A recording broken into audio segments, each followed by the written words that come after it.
aquí junto con el profesor Carlos Pizarro para realizar una nueva cápsula Fuello Podcast. En esta oportunidad vamos a revisar la responsabilidad del empresario por el hecho del dependiente, un tema interesantísimo de la responsabilidad extracontractual, en parte que se ha aplicado poco a poco a la responsabilidad contractual, para revisar algunos aspectos relevantes y algunos otros más problemáticos, y principalmente para examinar cuál ha sido la evolución que ha tenido esta figura en nuestro país.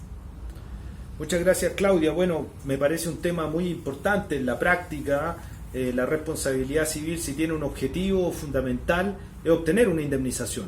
Y por cierto, hay que buscar el bolsillo que pueda pagar esa indemnización, y pareciera ser que ese bolsillo, y muchas veces ese gran bolsillo, el big pocket, está justamente en los empresarios, y de ahí que la regla del artículo 2320 sea tan fundamental cuando habilita a establecer la responsabilidad del empresario por el hecho del dependiente.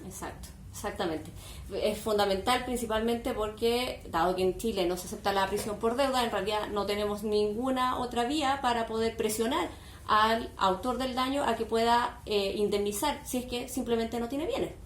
Exactamente. Ahora, yo creo que la primera cuestión que quizás podría uno aclarar a nuestros auditores tiene que ver en cuál es el funcionamiento de la responsabilidad por el hecho ajeno, y en particular la responsabilidad por el hecho del dependiente. Estamos en presencia de una figura que requiere, por cierto, un agente directo del daño, que en nuestro caso será el dependiente, un trabajador o alguien que tenga algún tipo de vínculo, y ese causa el daño en forma directa en la víctima. Por otro lado, se requiere que exista un vínculo de cuidado o dependencia con el empresario, que denominamos tercero civilmente responsable. Ese vínculo de cuidado se ha ido relajando en la jurisprudencia, es decir, lo que antiguamente se aceptaba era que necesariamente tenía que ser una relación laboral, pero hoy en día puede ser una relación de otro tipo, o incluso puede responder una persona jurídica, una empresa por otra empresa, lo que abre el campo a la subcontratación bajo la hipótesis de la responsabilidad por el hecho ajeno. Y esos elementos, es decir, la responsabilidad del agente directo del daño, más el vínculo de dependencia con una empresa, nos permite afirmar, según afirma mayoritariamente la doctrina y la jurisprudencia, que se da por establecida la culpa del empresario, lo que se ha denominado la presunción de culpa del tercero civilmente responsable en el evento que su dependiente ocasione un daño. Y eso entonces va a posibilitar reclamar la indemnización en contra del agente directo del daño y también en contra del tercero civilmente responsable. Exacto. Lo que tú señalas es muy cierto. Efectivamente, todos los requisitos tradicionales que se han exigido respecto de la responsabilidad por el hecho ajeno en general y de la responsabilidad especialmente del empresario por el hecho del dependiente se han ido flexibilizando. La jurisprudencia poco a poco ha ido entendiendo que no son específicamente los que señala el Código Civil en los artículos 2320 y 2322, por ejemplo, sino que han ido poco a poco relajándose, sobre todo respecto del vínculo de subordinación, como señalabas tú, también respecto del hecho del dependiente mismo, que hoy en día puede ser incluso una persona jurídica, no necesariamente tiene que ser una persona natural. El vínculo no necesariamente tiene que ser de derecho privado, puede ser de derecho público. Y respecto del agente mismo, se acepta, por ejemplo, también la figura del agente anónimo, la responsabilidad por el agente anónimo. Claro, ese tema del agente anónimo que en otro podcast mencionábamos también a propósito de la culpa, ¿no? De cómo ha ido evolucionando el concepto de la culpa, el cuestionamiento que recibe en el ámbito de la responsabilidad por el hecho ajeno es si efectivamente estamos en presencia, en el caso del agente anónimo, de una responsabilidad por el hecho de otro, o en realidad sería una responsabilidad más bien por el hecho ajeno, ¿no? La discusión me parece pertinente, puesto que no se logra individualizar quién causó el daño, ¿no? Por ejemplo, quién dejó la poza en el supermercado donde el potencial consumidor cae y sufre un accidente, pero sabemos que alguien no hizo lo que tenía que hacer, y entonces sí, por eso deberá responder la empresa. Ahora, esa responsabilidad es por el hecho ajeno, dado que no se individualiza a quien incurrió en la omisión culpable, o en realidad se tratará de una responsabilidad más bien en la organización por culpa propia, ¿no? En contra de la empresa. Yo me inclino más bien a entender que en esa hipótesis se trata de responsabilidad del empresario por el hecho propio, ¿no? Sí. Con lo cual me parece que es más bien una ficción innecesaria la de la culpa anónima o del agente anónimo.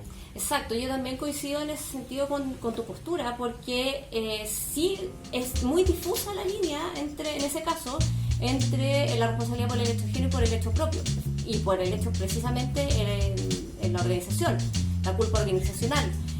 Curiosamente, la vuelta es más larga, digamos, si es que uno efectúa el juicio de indemnización por la vía de la responsabilidad por el hecho ajeno, porque no solamente hay que acreditar la culpa del dependiente, que en este caso no es necesario individualizar, sino que los otros elementos de la responsabilidad del dependiente, lo que puede generar ciertas defensas para el empresario, que no se producen en el campo de la responsabilidad por el hecho propio, la culpa organizacional, que además, al menos Barros ha sostenido que hay una presunción, claro, en ese caso. Sí, sí. Es una vía más directa y mucho más segura para la víctima demandar por la culpa en la organización o la falta en la organización, que evitaría al menos ampliar el abanico de defensas que podría tener un empresario.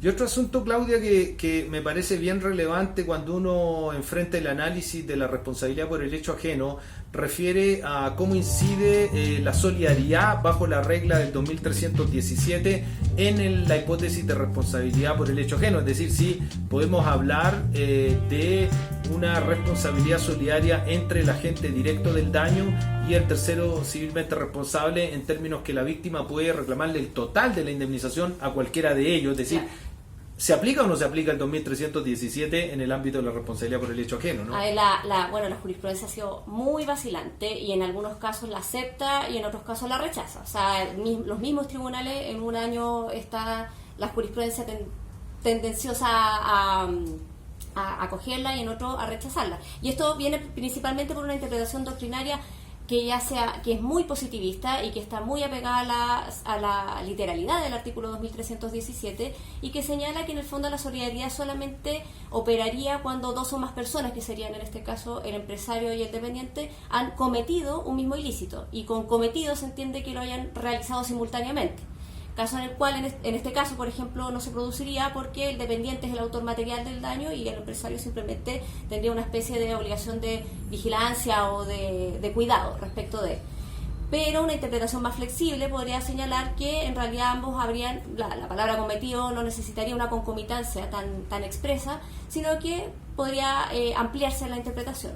Ahora, lo cierto es que con una u otra interpretación da igual, porque la acción de indemnización en este caso es directa respecto del empresario, y es muy probable que la víctima, obviamente, como dices tú, buscando el bolsillo más abultado para poder hacer efectiva la sentencia condenatoria en responsabilidad civil, vaya contra el empresario directamente y no pase por el dependiente y no pida, digamos, la indemnización respecto al dependiente, sino que la pida directamente respecto del empresario.